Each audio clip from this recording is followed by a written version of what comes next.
হামলা জোরদার করেছে যুক্তরাষ্ট্র ও ইসরায়েল। ক্ষেপণাস্ত্র ড্রোনে জবাব দিচ্ছে ইরান। মধ্যপ্রাচ্যে চলমান যুদ্ধের তীব্রতা আরও বেড়েছে। গতকাল বুধবার যুদ্ধের পঞ্চম দিনে ইরান ও লেবাননে হামলা জোরদার করেছে যুক্তরাষ্ট্র ও ইসরায়েল। ইরানে নিহতের সংখ্যা হাজার ছাড়িয়েছে। পাল্টায় আশপাশের যুক্তরাষ্ট্রের মিত্রদেশগুলোতে ক্ষেপণাস্ত্র ও ড্রোন হামলা চালিয়েছে ইরান। এর মধ্যে মধ্যপ্রাচ্যে যুক্তরাষ্ট্রের সবচেয়ে বড় সামরিক স্থাপনা কাতারের আল উদেইদ ঘাঁটিতে আঘাত হেনেছে ইরানের ব্যালিস্টিক ক্ষেপণাস্ত্র। আর দুবাইয়ে মার্কিন কনসুলেটে বিস্ফোরিত হয়েছে ইরানের ড্রোন। ইরানের পাল্টা হামলার কারণে যুদ্ধ বর্তমানে মধ্যপ্রাচ্যের ১২টি দেশে ছড়িয়ে পড়েছে।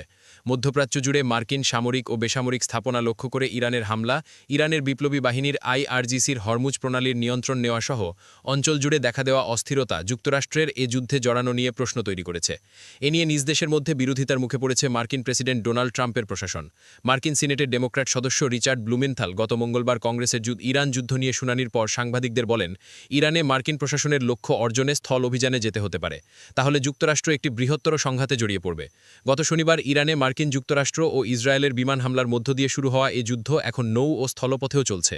গতকাল লেবাননের আরও ভেতরে ঢুকেছে ইসরায়েলি সেনাবাহিনী। এদিন হরমুজ প্রণালীর নিয়ন্ত্রণ নেওয়ার দাবি করেছে আইআরজিসি। দক্ষিণ এশিয়ার দেশ শ্রীলঙ্কার উপকূলে একটি ইরানি যুদ্ধজাহাজে যুক্তরাষ্ট্রের সাবমেরিন থেকে হামলা চালানো হয়েছে। এতে অন্তত ৮৭ জন নিহত হয়েছেন। গতকাল ইরানে হামলা জোরদার করার কথা জানিয়েছেন যুক্তরাষ্ট্রের প্রতিরক্ষামন্ত্রী পিট হেগসেথ। যুক্তরাষ্ট্রের সামরিক বাহিনীর সেন্ট্রাল কমান্ড বা সেন্টকমের দেওয়া তথ্যেও তার প্রমাণ পাওয়া গেছে। মঙ্গলবার পর্যন্ত তারা ইরানে ১০৩৯টি হামলা চালানোর কথা বলেছিল। তবে গতকাল সেন্টকম জানায় ইরানে প্রায় ২,০০০ স্থাপনায় হামলা চালানো হয়েছে। অর্থাৎ মাত্র একদিনে প্রায় ১,০০০ স্থাপনায় হামলা চালানো হয়েছে। মার্কিন প্রতিরক্ষামন্ত্রী বলেছেন, দ্রুতই তারা ইরানের আকাশসীমার পুরোটা নিয়ন্ত্রণ নিয়ে নেবেন। ইরানে অপারেশন এপিক ফিউরি নামে যুক্তরাষ্ট্রের এ অভিযানে ৫০,০০০-এর বেশি মার্কিন সেনা, ২টি বিমানবাহী রণতরী ও বোমারু বিমান অংশ নিচ্ছে। কিন্তু ইরানের পাল্টা হামলায় উদ্ভূত পরিস্থিতিতে মার্কিন প্রশাসনকে নতুন করে যুদ্ধের কৌশল নিয়ে ভাবতে হচ্ছে। এ যুদ্ধে মার্কিন বাহিনীর অস্ত্রের সরবরাহ বাড়ানোর জন্য ওয়াশিংটন আগামীকাল শুক্রবার লকহিড মার্টিন সহ বিভিন্ন অস্ত্র উৎপাদনকারী প্রতিষ্ঠানের সঙ্গে বসার চিন্তা করছে বলে রয়টার্সকে সংশ্লিষ্ট সূত্র জানিয়েছে। এমন পরিস্থিতিতে ইরানে যুক্তরাষ্ট্রের স্থল অভিযান চালানোর সম্ভাবনা সামনে আসছে। তবে সেটিও খুব সহজ হবে না বলে বিশ্লেষকেরা মনে করছেন। যুক্তরাষ্ট্রভিত্তিক গবেষণা প্রতিষ্ঠান স্টিমসন সেন্টারের গবেষক ক্রিস্টোফার প্রেবেল গতকাল আল জাজিরাকে বলেন, এটি ২০০৩ সালের ইরাক যুদ্ধ নয়, আর ইরাকের চেয়ে ইরান ৩ থেকে ৪ গুণ বড়। দেশ জুড়ে হামলা চালানোর মতো সেনা যুক্তরাষ্ট্রের নেই। ফলে স্থল অভিযানে গেলে নানা চ্যালেঞ্জের মুখে পড়বে ট্রাম্প প্রশাসন।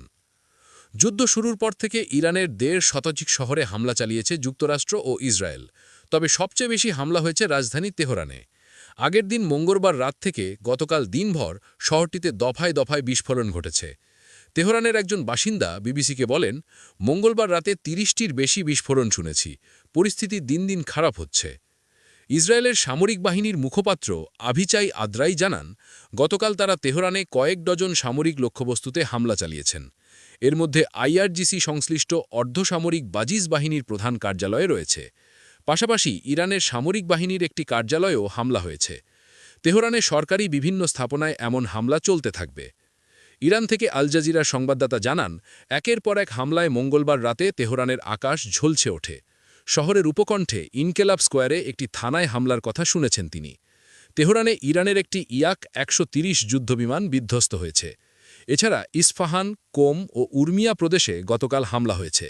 এর মধ্যে ইস্পাহানে ৫ জন নিহত হয়েছেন। এই নিয়ে গতকাল পর্যন্ত যুক্তরাষ্ট্র ও ইসরায়েলের হামলায় ইরানে ১,০৪৫ জন নিহত হয়েছেন বলে দেশটির রাষ্ট্রীয় সংবাদ মাধ্যম জানিয়েছে।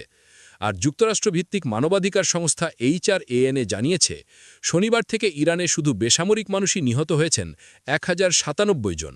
তাদের মধ্যে ১৮১ জনের বয়স ১০ বছরের কম। এ সময় আহত হয়েছেন ৫,৪০২ জন।